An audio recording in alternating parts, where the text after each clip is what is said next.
오늘 이 시간에 우리 귀한 우리 선교사님 모셨습니다. 우리 교단 파송 선교사님이시고 또 우리 교회가 파송한 또 우리 후원 선교사님이시고요.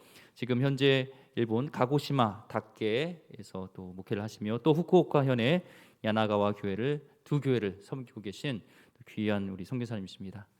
또 나오실 때 오른손 들고 큰 소리로 우리 할렐루야로 환영하도록 하겠습니다. 할렐루야.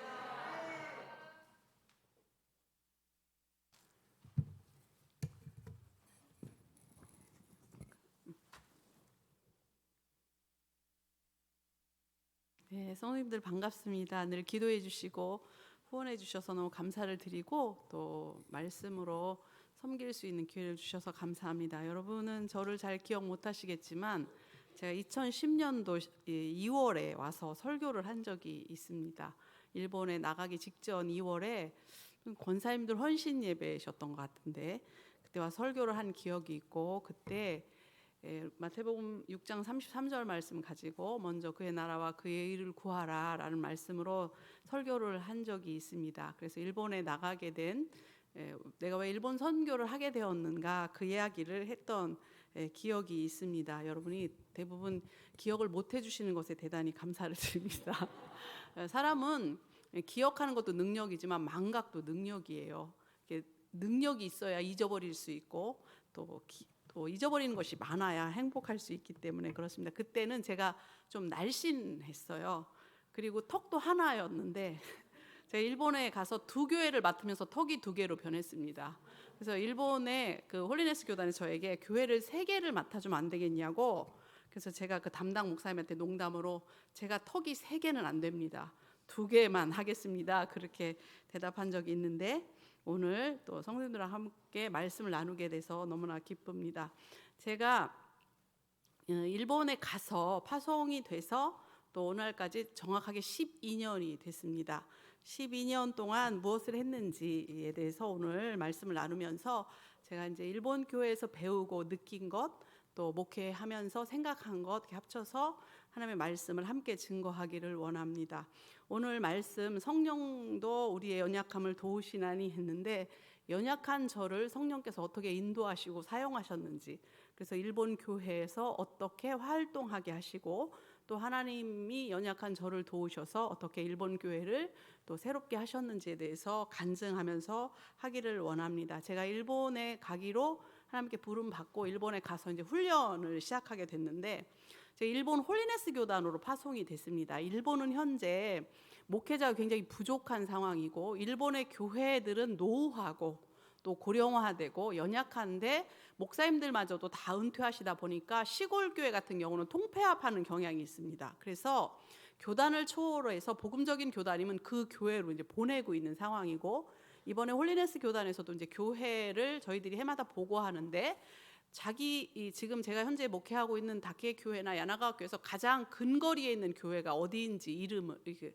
써가지고 내라고 하더라고요. 그리고 얼마나 떨어져 있는지. 왜냐하면 이제 교회를 운영할 능력이 없고 또 교회가 여차하면 이제 통폐합하게 되면 그 교회하고 합칠 수 있는지 여부를 알아보기 위해서 하는 상황이었습니다. 그런데 제가 12년에 갔을 때도 목회자가 부족해서 제가 이제 미자립 교회, 어려운 교회를 돕겠다는 생각으로 저희 교단에서 저를 파송했는데 이제 12년이 지난 시점에선 더 어려워졌고 또 교회를 계속 이제 폐쇄하는 단계에 이르고 있습니다. 그래서 지금 그런 상황에서 제가 이제 홀리네스 교단에 선교를 시작했는데 2년간은 언어 훈련 기간이었는데 저는 이제 일본어를 대학에서 공부를 했기 때문에 언어는 되고 그 홀리네스 교단 동경성사학원에 입학을 해서 2년간 청강하면서 그곳에 이제 신학을 배우면서 그곳에서 공부를 하게 됐습니다.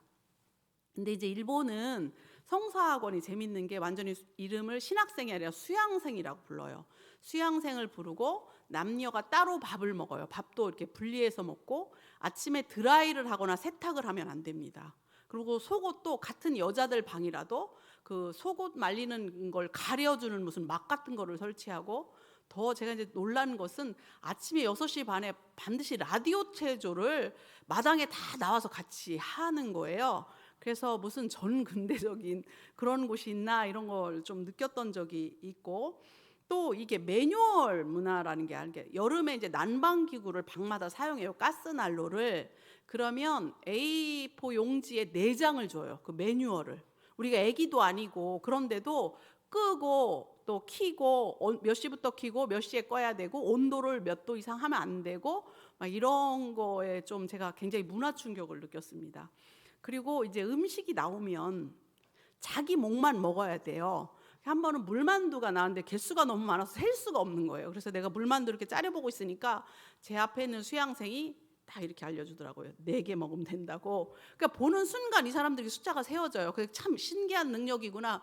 근데 지금은 저도 그 경지에 도달했습니다. 그래서 딱 보면 몇 개 먹으면 되는구나. 그거만 먹어요. 자기 몫이 있으니까. 근데 일본이 그런 문화 속에 제가 이제 그 수양생들하고 함께 청강하면서 첫 번째 이제 목회 훈련을 받기 위한 교회로 파송됐습니다. 가보니까 제가 가서 10명이 됐어요. 9명이었는데 제가 가서 10명이 된 교회였는데 가서 예배를 드리고 그래서 한 명이 빠지면 10%가 빠지는 거예요. 성도가. 그러니까 성도가 한 명이 안 오는 것이 너무나 이렇게 눈에 잘 띄는 그런 교회여서 이 한 영혼이 얼마나 소중한지를 그 교회에서 배웠습니다. 그리고 사무총회를 마침 4월에 거기는 4월에 사무총회를 하거든요. 사무총회를 하는데 성도 10분인데 사무총회가 4시까지 했는데 안 끝났어요. 그래서 일주일 연기하기로 했습니다.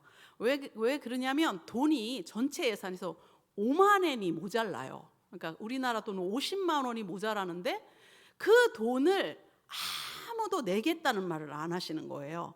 근데 제가 그 교회를 3개월만 있기로 했기 때문에 내년까지 있을 수가 없어서 제가 손들고 제가 내면 안 될 거 진짜 말하고 싶더라고요. 왜냐하면 4시가 돼도 안 끝나고 그 다음 주에도 그 5만 원을 어떻게 할 건가를 논의하기 위해서 사무총회를 계속한다는 거예요. 10분이. 그래서 제가 일본 교회가 경제적으로 얼마나 어려운가를 거기서 배웠습니다. 그리고 결국은 어떻게 했을 것 같아요? 목사님 급여를 5만 엔 깎는 것으로. 그래서 목사님이 희생하는 걸로 끝나서 그 다음 주에 다행히 3시에 끝났습니다. 5만 엔을 어떻게 처리할 건가가 끝나지 않은 한 사무총회가 1년 동안도 안 끝날 것 같더라고요. 그러니까 결국은 이제 목사님이 그러면서 일본 교회 경제 상황이 이렇게 나쁘구나. 처음 목회훈련 간 교회에서 그것을 이제 배웠습니다. 그리고 두 번째로는 1년간 목회훈련을 받는 교회였는데 전철 타고 2시간 30분 거리에 있는 교회였습니다. 근데 제가 한 번도 새벽에 나가서 겨우 10시에 도착하는 교회였는데도 멀다고 느낀 적이 없고 당연하게 가는 거예요. 하나님께 예배드리는 게 좋고 또 일본 성도님들하고 교제하는 게 너무 좋아서 지금 현재 제가 카고시마 다케교회를 목회하고 있는데 저희 교회 신자 중 반은 1시간 반 이상 거리에서 옵니다. 차 몰고 고속버스도로를 타고 와요. 왜냐하면 일본은 교회도 없고 주변에 교회가 없고 또 본인이 기뻐하는 교회라면 1시간 반도 마땅히 오고 목요 기도에도 옵니다. 1시간 반 운전해서 오는데 제가 이제 그거를 보면서 교회가 은혜가 있으면 기쁨이 있으면 하루 종일 걸려도 교회로 올 수 있겠구나 하는 것을 그때 배웠습니다. 여러분도 마찬가지죠. 교회 은혜 있으면 오시잖아요. 하나님 만나는 게 좋으면 오거든요. 그런데 이제 그 교회에 도시락을 한번 싸오라 그러더라고요. 그날은 무슨 회의가 있다고. 근데 저는 그때만 해도 한국에서 간 지 얼마 안 됐기 때문에 설마 목회자 밥을 누군가 해다 주지 않을까 이런 기대를 하고 갔어요. 그런데 밥 시간이 됐거든요. 그러니까 다 도시락을 꺼내는데 누구 한 사람 먹어보라는 사람이 없어요. 밥을 딱 먹으면서 나를 쳐다보면서 밥을 계속 먹더라고요. 그래서 제가 너무나 그때 서러웠어요. 그랬더니 이제 편의점에 가서 라면을 사러 가자고 누가 그러더라고요. 그래서 가서 라면을 사다 먹었는데 충격을 받았어요. 목회자를 이렇게 섬기는구나. 그래서 놀랬고 그 다음에는 이제 또 도시락을 그때는 한 가지씩 싸서 나눠 먹는 걸 한다고 해서 제가 김밥을 어마무시하게 싸갔어요. 그때 그 아픔이 있어가지고 제가 전기밥솥을요 30만 원짜리를 10인용을 사가지고 그 김밥을 싸갖고 갔는데 이제 일본은 되게 재밌는 게 첫 번째 사람이 집는 게 굉장히 중요해요. 첫 번째 사람이 1개 집으면 다 1개만 집어요. 첫 번째 사람이 2개 집으면 다 2개만 집습니다. 그래서 처음에는 그게 되게 재밌었는데 왜 그런가 봤더니 배려하는 거예요. 배려. 왜냐하면 내가 많이 집으면 끝까지 다 갈지 모르잖아요. 그러니까 첫 번째는 조그만 집어서 먹고 남으면 좀 더 먹어요. 그런데 김밥이 많이 남았어요. 그러면 이제 김밥을 이렇게 그랬더니 사모님이 교회 사모님이 김밥을 작은 도시락에 담더라고요. 그래서 성도님들에게 나눠주려고 하나 보다. 그랬더니 거기다 200엔 가격표를 붙이는 거예요. 제 김밥에. 깜짝 놀래가지고 아니 먹다 남은 건데 그냥 드리지 그랬더니 누굴 주냐는 거예요. 공평하지 않다는 거죠. 그러니까 원하면 사가라는 거예요. 너무 놀라운 건 다 팔렸어요 또. 그랬는데 그 돈을 저를 주지는 않더라고요. 내 김밥인데. 그래갖고 내가 내 김밥인데 팔아서 날 주려나? 근데 주지는 않았는데 그걸 팔았는데 그때 너무 놀란 거예요. 공평하지 않다는 거죠. 근데 그 얘기를 제가 이제 나중에 목회하면서 어떤 성도한테 했더니 저한테 이제 센세이라고 부르거든요. 일본은 목사한테 센세이. 그건 아무 일도 아니라고 그랬더니 자기가 아는 교회는 사모님이 주일마다 밥을 저울에 재서 준대요. 그러니까 저울을 딱 놓고 밥을 퍼서 저울에 딱 똑같은 양만 전 성도에게 주는 교회도 있다고 들었습니다. 그래서 제가 그때 이제 생각한 게 뭐냐면 이 사람들이 은혜를 아는가? 공평한 건 기독교적인 게 아니에요. 그리스도교는 기본적으로 은혜의 종교잖아요. 더 갈 수도 있고 덜 갈 수도 있고. 그런데 똑같이 나눠야 된다는 생각을 하고 있는 것을 이제 제가 현장 목회, 지금 이제 훈련 중이니까 어떻게 적용할까 하는 생각을 좀 했던 게 기억이 납니다. 그렇고 제가 이제 부교육자처럼 있다 보니까 그 교회 성도님들 저에게 이제 목사님에 대한 불평과 불만을 너무 많이 하시는 거예요. 이게 나쁘고 저거가 나쁜데 그때 굉장히 공부가 됐어요. 왜냐하면 일본 성도들이 목사님께 바라는 게 뭔지를 그때 알았어요. 현장의 목소리를 듣는 거죠. 목사님들이 이렇게 하시는 걸 좋아하지 않는구나. 그리고 목사님들이 바라는 게 뭔가 이거를 이제 그 현장에서 배웠지만 너무나 욕을 많이 듣는 게 힘들어서 제가 그만뒀어요. 그 교회를. 왜 그러냐면 은혜가 안 되고 한두 번은 그럴 수도 있겠다 했는데 공부가 됐는데 1년을 들으니까 나중에는 그 안 되겠어서 제가 이제 다른 교회로 이제 훈련을 보내달라고 해서 세 번째 간 교회는 성도가 한 분도 안 계세요. 그래서 목회자 둘이 서로 설교를 주고 받는 거예요. 한 주는 목사님이 하고 한 주는 제가 하고. 그래서 문을 열어놓고 제가 아침 일찍 가서 문을 열어놓고 기다려요. 그 문만 쳐다보고 있는 거예요. 1시간 전에 가서 한 명 안 오나 아무도 안 와요. 그래서 제가 이제 이 교회가 왜 이렇게 교회가 성도님이 없어졌는가 안 계시는가 물어봤더니 그 전임 목사님이 이제 좀 문제가 있어요. 성도님이 다 나가시고 10년간 성도가 없었대요. 그러다 보니까 그리고 지역에서 평판이 나쁜 거예요. 그 목사. 그러니까 전도도 안 돼요. 그 지역에서. 그리고 성도님들도 이제 안 오신 게 10년 된 거예요. 그때 느껴서 여러분 교회는요 기도가 쌓이지 않으면 성도 안 옵니다. 그래서 여러분 지금 코로나 때문에 교회 안 오시는데 오셔야 돼요. 여기서 앉아서 기도하셔야 돼요. 여기 앉아서 눈물 흘리셔야 돼요. 그래야 이 자리가 성도들도 채워지지 10년간 성도가 없던 교회 안 들어옵니다. 그 교회가 진공 상태로 있을 수는 없잖아요. 그러니까 악한 영의 세력들이 가득 차 있어서 그 교회가 뭐 어둡고 음습해요. 그래서 제가 그때 깨달았어요. 교회는 어떤 일이 있어도 모여야 되고 무슨 일이 있어도 그 자리에 앉아서 기도해야 된다. 그렇지 않으면 교회가 죽어요. 결국은 교회 문 닫았어요. 그 이후에. 그리고 지역 주민들하고 잘 지내야 됩니다. 일본은 팬데믹 시대에 정부에서 긴급사태 선언하면서 교회 문을 닫으라고는 하지 않았지만 교단 본부에서 다 닫으라고 했어요. 왜냐하면 일본은 지역 주민들이 다 눈을 새파랗게 뜨고 보고 있어요. 그래서 그때 정부에 협조하지 않으면 다음에 전도에 방해가 된다. 그래서 저희들도 한 달간 문을 닫은 적이 있어요. 교회를 처음으로 제가 가서. 근데 지금은 무슨 일이 있어도 예배는 드린다. 원칙을 딱 정하고 지금은 이제 무슨 일이 있어 모여서 예배 드리는데 그래서 교회 현장을 지키는 거. 성도님들이 지금 자리를 지키는 거 굉장히 중요합니다.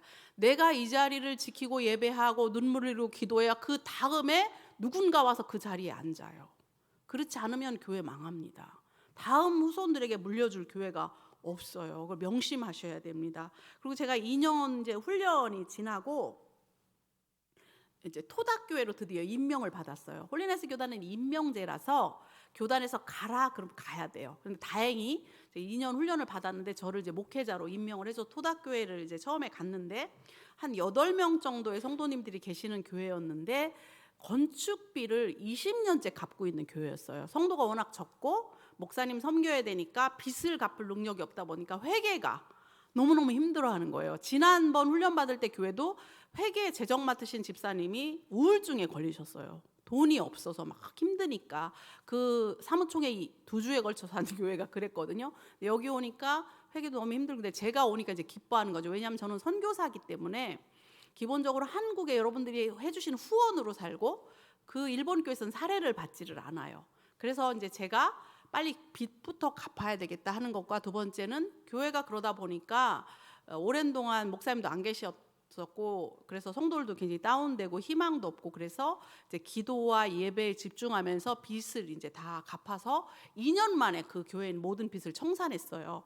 그리고 이제 도시계획 때문에 교회가 옮겨야 돼서 교회 건축을 준비하고 있는데, 저를 이제 지금 하고 있는 큐슈 지역, 더 어려운 교회를 이제 보내게 됐는데, 거기에 그 미찌 할머니라고 80대 할머니 성도님이 계셨어요. 간장 공장에서 두 딸을 키우시던 분이었는데, 그분이 얼굴은 한국 권사님 같이 생겼는데 말을 일본어로 할 때마다 깜짝 놀래요. 한국 분이 일본어를 하네, 그 느낌이었거든요. 근데 기도도 많이 하시고 되게 알뜰하신 분이에요. 하루는 제가 부임한 지 한 달 만에 바나나를 사오셨더라고요. 5개 달린 바나나를 가방에서 턱 꺼내더니 이거를 1,000원에 샀다는 거예요. 우리나라 돈 1,000원에 샀다.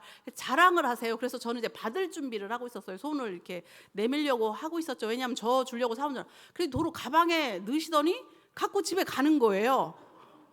이게 뭔 사태가. 그거를 1,000원에 샀다고 자랑하러 오신 거예요. 우리나라 같으면 몇 개 떼어주고 가잖아요. 한 개도 안 떼어주고 가방에 딱 넣고 가시더니, 그 다음에는 오셔서 웬 핸드백을 갖고 오셨어요. 그래서 저를 이제 누가 쓰던 것 같은데, 그때 뭐냐니까 돌아가신 자기 딸이 쓰던 거래요. 근데 버리기는 아깝고 목사님 쓰시면 맞겠대. 그래갖고 제가 이게 뭔 사태인가 하고 받았어요. 두 번째는 할머니 원피스 같은 걸 제가 갖고 오더니, 그거 또 돌아가신 따님이 입으셨던 건데 비싼 거라고 입으시라고. 근데 그거는 제가 안 받았어요. 저하고 몸이 안 맞더라고요. 그때만은 좀 날씬했기 때문에. 그런데 이제 일본은 이렇게 낡은 걸 이렇게 교환하는 게 아무렇지도 않은 거구나. 그리고 굉장히 절약하거든요. 그 할머니가요, 머리를 제 손으로 깎아요. 미용실에 안 가고 굉장히 잘 깎아요.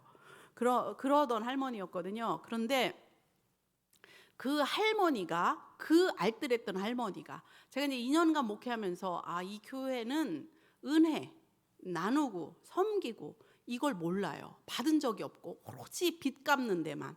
그래서 제가 가서 수요 예배 끝나면 불러서 밥을 해드리고, 그리고 이제 맛있는 거 있으면 나눠드리고, 그 다음에 거기 새로운 이제 전도회 갖고 온 분을 제가 이제 예수님을 전해서 첫 세례를 줬어요. 제가 일본에 가서 처음 세례를 준 교회가 토닥교회였어요. 그래서 세례를 주고 계속 섬겼어요. 그랬더니 이제 헌신하는 거, 그러면 한국 교회에 굉장히 고마워하는 거예요. 한국 교회가 가난한 분들의 헌금을 통해서 일본 교회를 섬기고 있는 거다. 이랬더니 한국 교회에 굉장히 고마워하면서 헌신하는 게 뭔가 이런 것을 생각하시게 되더라고요. 근데 그분이 지금 이제 95세가 되셨어요. 근데 이번에 토닥교회가 건축을 완공했어요. 교회당을 다 지었어요. 제가 이제 준비하다 왔거든요. 그런데 어떻게 졌느냐면, 그 95세 바나나 한 개도 안 띄워주던 그 권사님이 당신이 남편분하고 사시던 집을 팔아서 전액을 헌금했어요. 그래서 전액을 헌금해서 그 헌금으로 교회를 완공했어요. 그래서 제가 그때 알았어요. 하나님의 일하시는 방법이 참 놀랍다. 그렇게 자기 먹을 것도 아끼고, 제가 한번 커피숍을 모시고 간 적이 있어요. 커피 같이 마시자고 길에서 만나서. 그랬더니 커피값을 낼 쯤에 갑자기 화장실을 가시더라고요. 그래서 커피를 제가 사드린 적이 있는데, 그러던 분이 전 재산을 헌납했어요. 그래서 제가 하나님이 쓰시는 방법은 참 재미있구나. 가장 아까워하고 가장 자기 먹을 것도 아까워하시던 분이 가장 크게 헌신하시는 것을 보면서 성령께서 하시는 일은 참 오묘하다. 그리고 헌신도 하나님이 도와야 할 수 있구나. 그리고 하나님이 움직여 할 수 있구나. 근데 성령의 역사이구나 하는 것을 제가 배운 적이 있습니다. 그리고 그 큐슈 지역에서 2년 하고 좀 재밌게 하려고 그랬더니 저를 이제 큐슈 지역으로 가라. 지금 현재 있는 카고시마하고 야나가와 두 교회를 맡으라고 하더라고요. 그래서 가보니까 저는요, 일본 같은 선진국에 그런 교회가 있는 거 처음 봤어요. 카고시마 교회를 딱 부임해서 갔더니 이제 목사관을 이제 교회당을 먼저 들어갔더니 이 휘장 뒤에 빨간 휘장이 처음엔 빨간색이었던 것 같은데 희끄무레해지고 곰팡이가 교회에 피어 있고, 그다음에 깨진 화분에 그리고 2층은 딱 사택이라고 올라가 봤더니 카펫이 원래 노란색이었던 것 같아요, 원래. 그런데 지금 회색이 되어 있는 거예요. 그리고 한 번도 카펫을 가른 적이 없대요, 30년 동안. 그리고 이렇게 저희 집에 이렇게 거실에 그러니까 벽이 다 까만색이에요, 벽이. 왜 이런가 보니까 전임자가, 저희 교회가 주변에 묘가 많아요. 일본 묘가 많고, 그다음에 언덕, 여기 기름교회 올 때 카고시마 교회 오는 느낌이었어요. 이렇게 언덕에 있어요.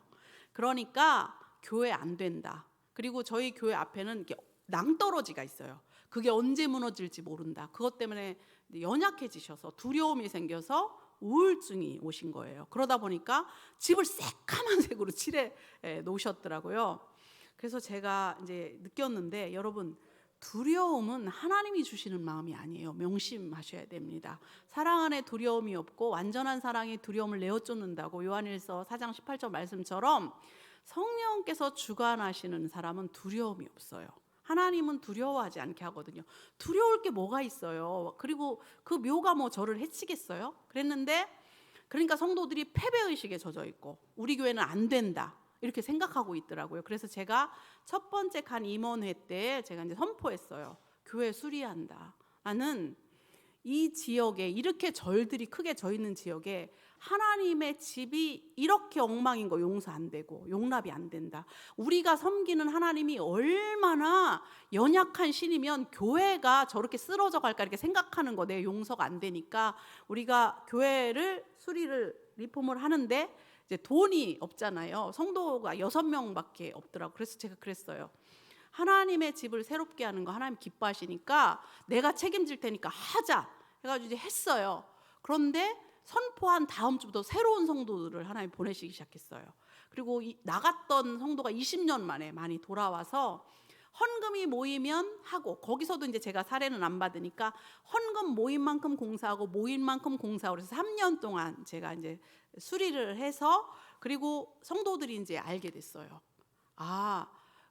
이게 부족함이, 오히려 연약함이 교회가 하나님의 은혜를 의지하는 길이고 하나님의 능력이 임하는 거구나. 이렇게 하면서 이제 교회를 리폼을 하고 하나님이 역사하는 걸 보면서 성도들이 지금은 우리 교회는 무덤이 있어서, 우리 교회는 언덕, 이런 말은 잃지 않아요. 하나님이 함께 하시면 된다. 이런 식으로 성도들이 많이 변화됐어요. 그리고 두 번째는 야나가와 교회죠. 카고시마 교회에서 야나가 교회는 280km 떨어져 있어요. 280km 떨어져 있는 교회를 제가 이제 견목을 하고 있는데, 신칸센을 타고 교회를 가서 그쪽 교회에 가서는 한 달에 한 번만 가서 머물러요. 일주일간. 그리고 나머지 설교는 제가 비디오로 다 찍어서 보내요. 그럼 이제 비디오 예배로 드리는데, 그 교회는 갔더니요, 기울어져 있어요. 지진이 나가지고. 그래서 사택을 제가 일주일간은 머물 수 있지만 계속 머무르면 안 되는 거예요. 왜냐하면 기울어져 있기 때문에 거기서 계속 살면 어지러움증이 생긴다고 하더라고요. 그런데 가보니까 지금 시대에 일본 화장실이 세상에 수세식 화장실이 아닌 거예요. 그리고 막 교회에 거미줄이 쳐 있고, 그 교회도 성도들이 절망하고 포기하고, 이제 목회자가 거의 한 1년 정도 안 계셨던 교회더라고요. 그래서 거기는 제가 한 2년쯤이다. 여기 이제 수리하면서 이제 여러 노하우가 생겼잖아요. 그래서 교회 돈이 얼마냐 다 내와 봐라. 그리고 이제 제가 가서 한 2년간 돈을 모았어요. 수리를 해야 되니까. 그래서 그 돈으로 교회를 전부 이제 거기도 리폼을 했어요. 그 상태로는 안 되니까. 그래서 왜 그러냐면, 카고시마는요, 아까 말씀드려서 1시간 반씩 와요, 성도들이. 그리고 지역에 성도들이 별로 없는데, 야나가와는요, 시골이긴 한데, 후쿠오카현의 시골이긴 하지만 다 거기 살아요, 자손들이. 그래서 가족 전도가 신앙 계승이 첫 번째 목표이기 때문에 예배당을 깨끗이 안 하면 안 오겠더라고요. 그리고 제가 부임한 해부터 손주들이 태어나서 올해까지 11명이 태어났어요. 그 막 손주들이 계속 태어나는 거예요. 그래서 걔네들이 어린이 축복식 하거나 하면 와요. 근데 아들 며느리 또 딸 사위 이런 분들이 제가 이제 주례를 서게 되고 또 아플 때 가서 안수해주고 이랬더니 교회하고 연결이 돼서 교회에 오고 또 아기들이 많이 오고 이렇게 변화가 되더라고요. 그래서 그 교회는 이제 좁아요. 제가 가서 예배할 때는 예배당이 좁아서 예배당을 신축해야 되겠다. 성도들 스스로 신축해야 되겠다. 기도를 이제 시작하고 있는 상황입니다. 그런데 이제 회복도 되고, 그리고 올해 제가 그 야나가 교회는 옆에 주차장 땅을 교회에서 구입했어요. 이제 5년 동안 돈을 이제 성도들이 내신 헌금을 모아서 이제 주차장을 이제 매입을 하게 됐는데, 실제로는 누가 해준 한국 교회가 해주신 거예요. 왜냐하면 제가 먹고 사는 것은 한국 교회가 후원을 해주시기 때문에 가난한 일본 교회 스스로 할 수 없는 일들을 이제 해주는 거거든요. 그래서 교회를 수리하고 이번에는 이제 땅을 매입했고, 이런데 이제 교회 신축은 이제 또 성도들이 기도하면서 할 거예요. 왜냐하면 동남아나 아프리카나 이런 데는 우리가 이제 건축이라는 것도 도와줘야 되지만, 일본은 일본 교인들 스스로가 헌금 내고 벽돌 한 장이라도 쌓기를 원해요. 그래야 본인들이 세운 교회고 다음 세대를 위해서 그 교회를 지워줘야 된다는 게 제 생각이거든요. 그리고 거기는 절이 많아요. 우지코라고 해서 다 절에 등록되어 있어요. 일본은 예전에 기독교 탄압을 위해서 다 절에 등록시켰어요. 태어나면. 그 전통이 야나가와는 지금 남아있는 이유가 골목골목에 그렇게 절이 많아요. 그러다 보니까 한 달에 한 번은요, 절을 청소하는 날이 있어요. 신사를. 그래서 그날은 다 거기 청소하러 가. 교회 다니는 사람도 가요. 그래서 왜 교회 다니는 사람이 절을 청소하러 가냐 그랬더니 의무라는 거예요. 한 집에 한 명씩은. 안 그러면 돈을 내야 된대요.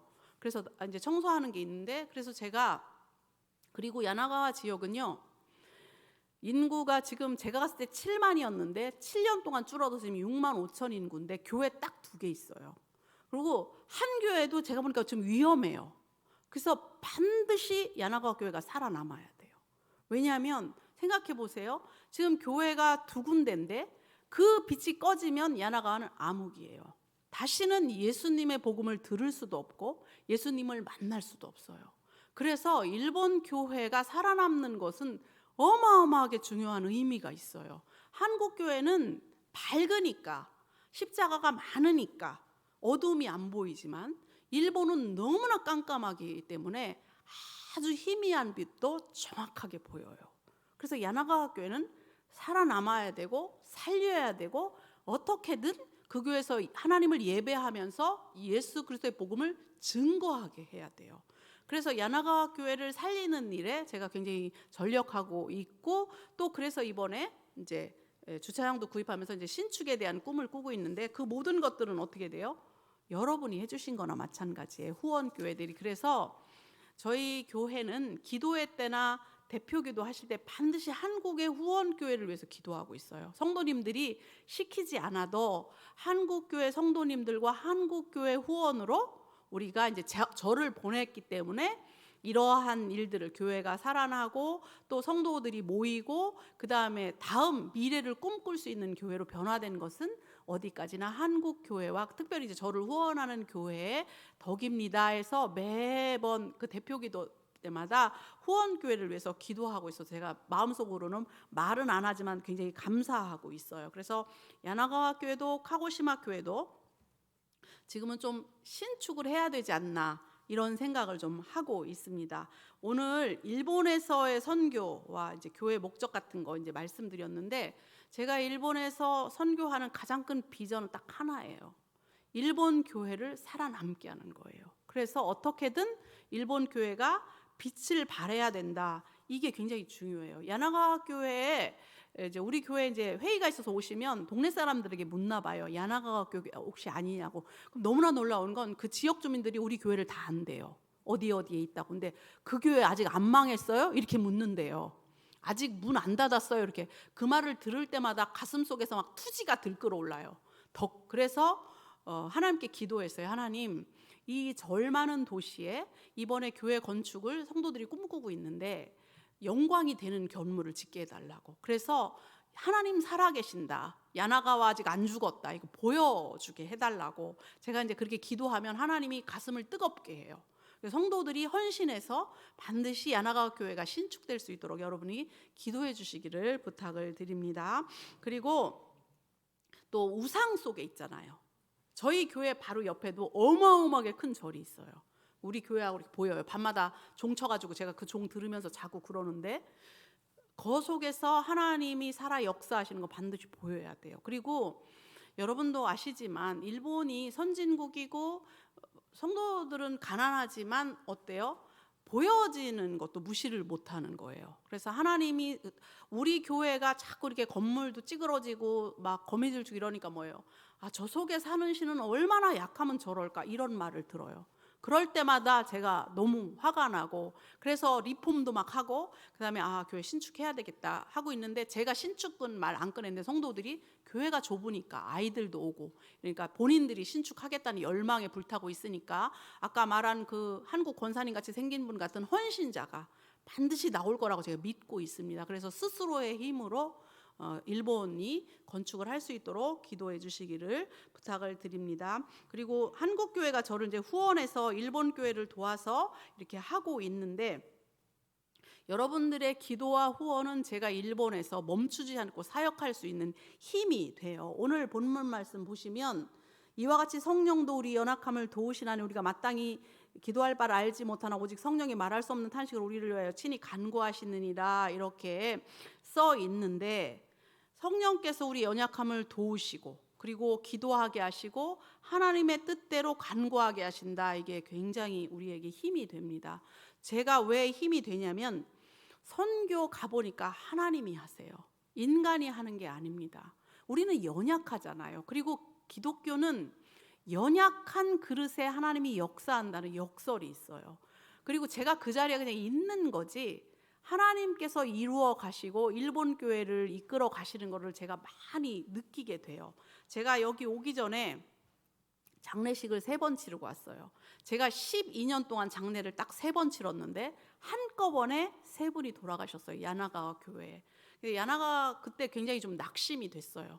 뭐 3분 돌아가시는 게 뭐 이렇게 크게 낙심될 일인가 할 텐데 성도가 10분인데 3분이 돌아가신 거예요. 그러면 교회가 30%가 줄어드는 거예요. 그러니까 굉장히 낙심될 때 이 말씀을 주셨어요.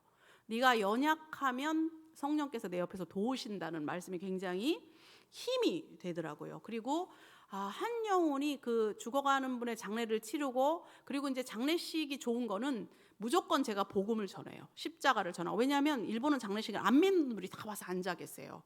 그래서 이제 좋기는 하지만 돌아가시면 이렇구나. 근데 이제 잊지 못하는 장례식이 카고시마 교회 갔을 때 첫 번째 성도가 돌아가셨어요.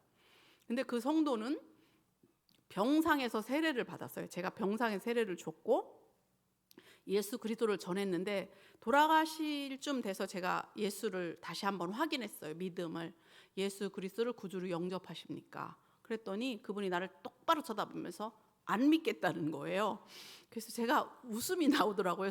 세례를 줘야 되는데 그래서 그러시냐고 일주일 동안 기도해보고 생각해보시라고 왔어요. 일주일에 또 갔어요.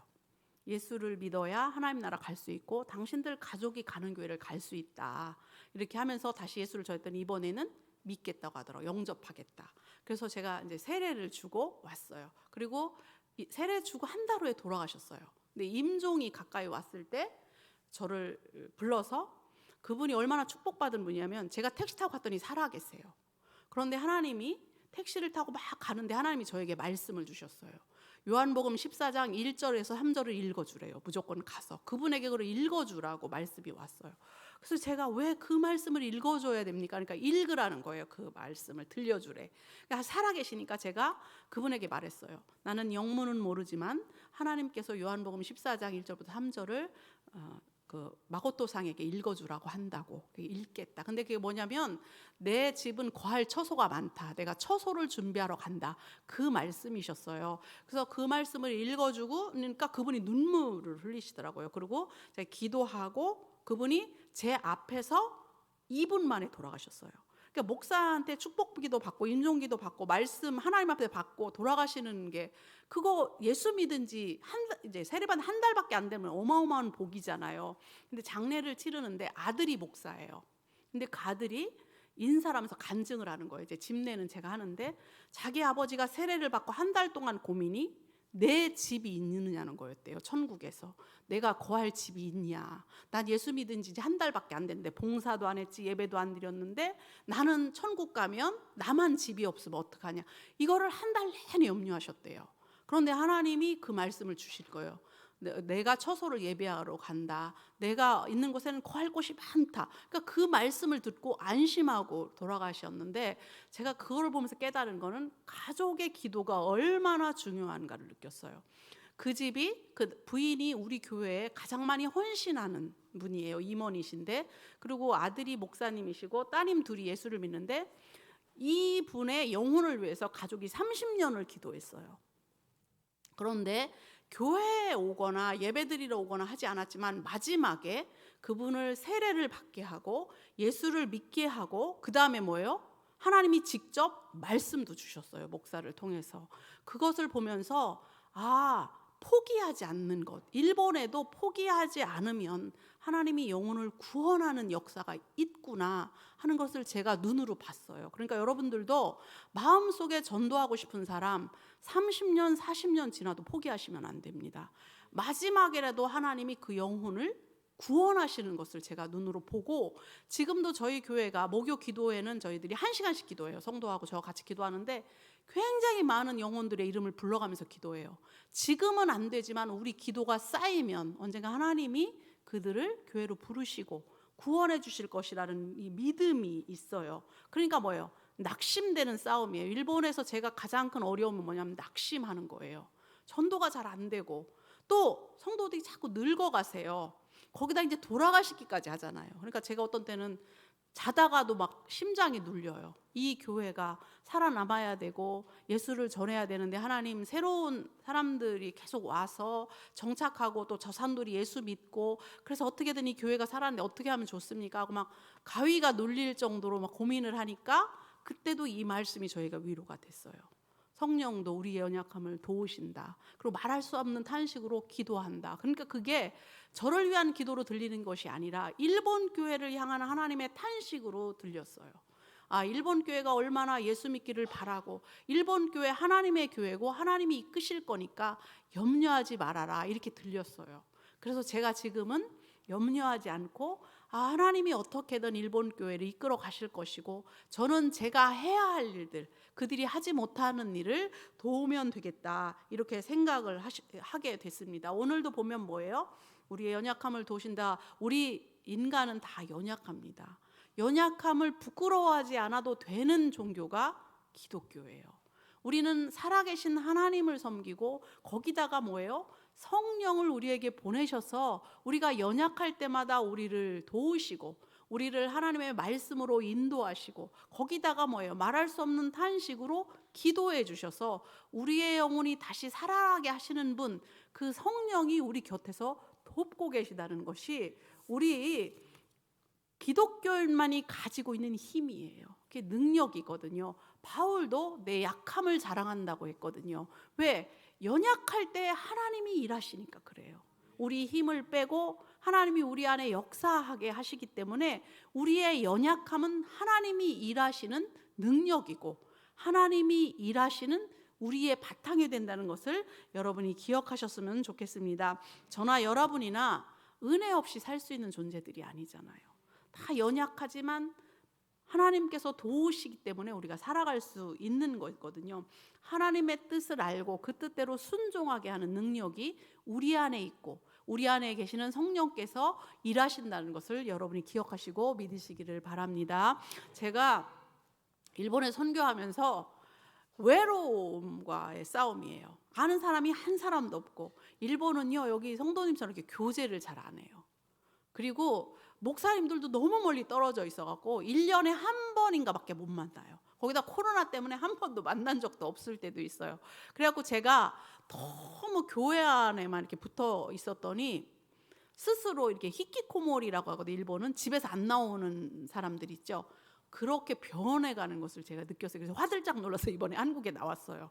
성도님들도 그 한국에 가서도 조금만 쉬었다 오셨으면 좋겠다. 목사님들하고 좀 교제하고 왔으면 좋겠다. 그래갖고 왔는데 성도들도 제가 좀 위험하다고 느꼈는지 나갔다 오라 그래서 제가 나갔다 왔는데, 근데 하나님께서 저가 이제 가야 됩니까? 이렇게 물었어요. 하나님, 내가 이제 한국에 가는 것이 왜냐면 하나님께서 원하셔야 가니까, 목사는 움직이니까. 그래서 제가 한 달이나 교회를 비워야 되는데 괜찮겠습니까? 하고 이제 물으면서 응답해 주세요 이렇게 하는데, 그러면서 우연히 이제 인터넷에서 다큐멘터리를 봤어요.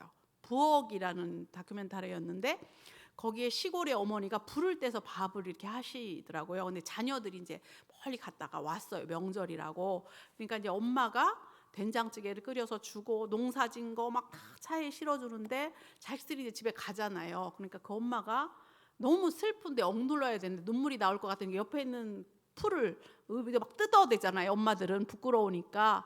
그러면서 그 자녀들이 가니까 이렇게 눈물을 훔치는 장면을 이렇게 딱 이렇게 클로즈업했는데 거기에 저희 엄마가 보이더라고요. 아, 그래서 하나님이 가라는구나, 나를. 제 어머니를, 저희 어머니가 이제 85세인데 보기를 원하시는구나. 그래서 제가 위로가 필요하구나. 그래서 제가 이제 나오기로 이제 결단을 하고, 죄송합니다. 울으면 안 되는데. 근데 이제 나와서 이제 어머니를 보고 성도님들도 보고 이러니까 뭐예요? 힘이 나는 거예요. 아, 누군가 나를 기억해주고 있고, 누군가 나를 위해서 기도해주고 있고, 누군가 나를 위해서 헌금하고 헌신하고 계시는구나. 그것이 이제 다시 힘을 얻는 거예요. 오늘도 이제 강 목사님하고 이세라 사모님하고 이제 교제하고 하면서 그냥 아무 이유 없이 떠들고 웃을 수 있는 거, 굉장한 큰 힘입니다. 그리고 오늘도 찬양하면서 제가 은혜를 많이 받았는데 한국말로 예배드릴 수 있다는 거 하나만으로도 여러분 굉장히 감사하셔야 됩니다. 제가 일본어를 잘해요. 일본어로 설교하고 맨날 일본말만 쓰니까. 그러나 아무리 일본어를 잘해도 한국말을 더 잘합니다. 그러니까 한국말로 이렇게 설교하는 것 자체가 굉장히 은혜가 많이 되고, 한국어로 함께 예배할 수 있는 게 굉장히 은혜가 되는데, 그렇게 연약할 때마다, 힘들 때마다 성령이 우리를 도우신다는 걸 잊으시면 안 됩니다. 그리고 그 연약할 때 성령께서는 피할 길을, 그리고 우리가 쉴 길을, 우리를 도울 길을 여신다는 거. 그래서 그것 때문에 우리가 뭐예요? 다시 일어설 수 있고 또 일어서고 포기하지 아니하고 계속 기도하고, 그렇게 할 수 있는 능력은 성령으로부터 온다는 거 기억하셔야 됩니다. 말씀으로부터 온다는 거, 기도로부터 온다는 거. 그래서 여러분이 이 예배의 자리, 기도의 자리 귀하게 여기셔야 됩니다. 그래야 기름교회가, 이 기름에 얼마나 높은 지역의 교회가 있어요. 이 빛을 꺼지지 않도록 더 환히 밝혀서 많은 사람들이 여러분을 보고 교회를 보고 우리 주 예수 그리스도를 믿도록, 그래서 구원받고 하나님이 인도하시는 은혜와 복을 누리도록 하는 여러분이 되시기를 바랍니다. 연약한 저는 일본에서 계속해서 하나님이 있게 하는 자리에서 최선을 다해서 일본 교회의 불이 꺼지지 않도록, 또 일본 영혼들이 계속해서 예수를 믿을 수 있도록 열심히 사역하도록 하겠습니다. 그러니까 여러분도 이곳에서 연약한 자를 도우시는 성령님을 의지해서 주의 뜻대로 기도하면서 헌신하면서 교회를 세우고 영혼을 세우고 선교를 도와주시는 기름교회 성도님들이 되시기를 축복을 드립니다. 그래서 기름교회 성도님들을 통해서 하나님이 뜻이 이루어지기를 바라고, 또 일본에서 선교하고 있는 저나 또 후원하시는 선교사님들을 계속해서 기도해 주셔서 여기뿐만 아니라 여기를 통해서 예수 그리스도의 빛이 세계 열방으로 뻗어나갈 수 있는 귀한 교회가 되기를 주님의 이름으로 축복합니다. 기도하겠습니다. 사랑하는 아버지 하나님, 은혜를 감사합니다. 오늘 주님이 사랑하는 교회, 귀한 교회 와서 우리 일본 선교에 대해서 말씀을 나누고 성령님의 도우심에 대해서 말씀을 나눴습니다. 주여, 우리의 연약함을 도우시는 성령님께서 우리를 도우시기를 원합니다. 연약할 때마다, 힘들 때마다, 낙심될 때마다 성령님 우리 곁에 오셔서 우리를 도우시고 하나님의 말씀으로 위로하여 주시고, 우리가 가야 할 길을, 또 우리가 해야 할 사역들을, 또 우리에게 주신 사명들을, 우리에게 주신 구원의 은혜를, 또 우리가 받은 그 구원의 기쁨을, 그 구원의 감격을 회복시켜 주시옵소서. 그래서 다시 일어서게 하여 주시옵시고 좌절하지 않게 하여 주시옵시고 우리가 끊임없이 기도하게 하여 주셔서 많은 영혼들이 예수 믿고 구원 얻는 기쁨을 누릴 뿐만 아니라 우리를 통해서 이 기름교회를 통해서 예수 그리스도의 빛이 세계 열방으로 뻗어나가는 귀한 교회 될 수 있도록 기름교회를 사용하여 주시고 우리 사랑하는 성도님들 한 영혼 한 영혼 가정마다 일터마다 성령의 능력으로 충만케 하여 주시기를 원합니다. 우리 강 목사님을 축복해 주시고 늘 성령으로 충만케 하여 주시옵시고 말씀을 증거할 때마다 많은 영혼들이 말씀으로 회복되고 힐링되고 치유되고 하나님 다시 일어날 수 있는 능력 있는 말씀으로 세워주시기를 원합니다. 이 밤도 축복해 주신 것 감사하고 또 계속해서 후원하시고 또 기도하시는 사랑하는 성도님들을 하나님께서 강하고 능력 있는 팔로 붙들어 주시기를 원하오니 아버지 하나님 축복하시고 인도하여 주시옵소서. 감사하고 예수님의 이름으로 기도합니다.